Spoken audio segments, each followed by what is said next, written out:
Hey everybody, good Erev Shabbos to everybody. I want to just say thank you, first of all, for all the outpouring of love and good wishes that we've received on the birth of our new son, Abishai Shmuel. We're so excited he's a part of our family, and we're so excited that he's a part of our greater family here at Young Israel of Scarsdale. So thank you. Also want to dedicate these words of Torah to the memory of our dearly departed friend, Andrei Bezzubikoff. The beginning of Parshat Beha'alotecha, God commands Moshe to tell his brother Aharon about the mitzvah of lighting the menorah. And that when you light the menorah, Ya'iru Shivat Hanerot, you should light 7 lamps. And the mitzvah of the menorah was a daily ritual that the Kohen Gadol had to perform, that the high priest had to perform, to ensure that there was always that light that was there in that room prior to the room where you enter into the Kodesh HaKodashim. The Torah then describes, after Moshe gives his commandment to Aharon, Vayas Kain Aharon. Aharon did this. He did it. He lit the lamps. He lit the menorah. Which is nice. It's great. So we got a report about facts on the ground. He lit the menorah. But at the end of the day, not every time when the Torah gives us a command do we see afterwards, oh, Aharon did this, Moshe did this, Bnei Yisrael did this. Sometimes it's important for the story that we know that something happened. But would we have assumed otherwise? Aaron wasn't going to do what God told him to do? So Rashi even's bothered somewhere in this one. He's bothered, why is this here? Vayas Kain Aaron. So he says, oh, Shalosh Shina. Why is this here? To tell you that he didn't deviate, he didn't change. He didn't deviate from what he was supposed to do. That he lit the menorah exactly as he was supposed to.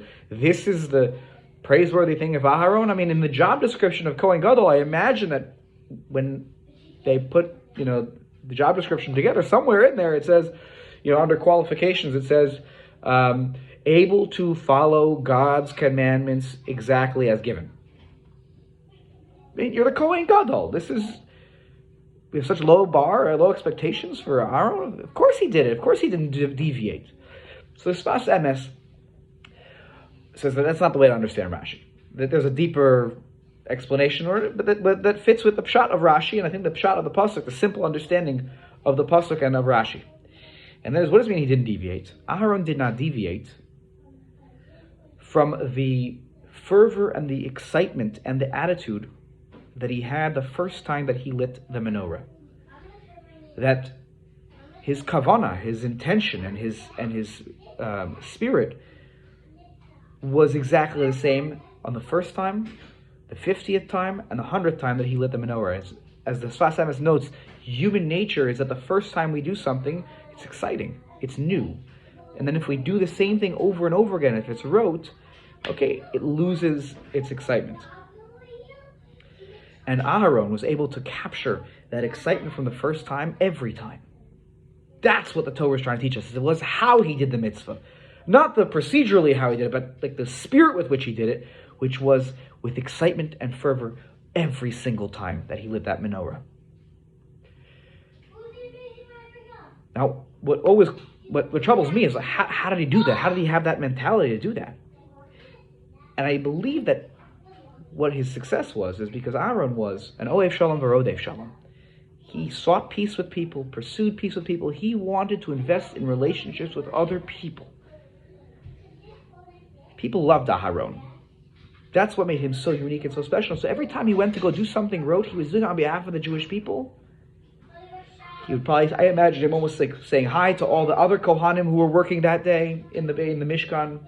And he would go out and see all the people whom he was serving and talk to them. And that gave him the excitement every day to be able to do this on behalf of the Jewish people, because he loved the people that he worked with and he served with and that he served for. And this is exactly who Andrei was. Like Aharon, Andrei was somebody who was an Ohev Shalom v'Rodev Shalom. He sought to make good relationships with everybody.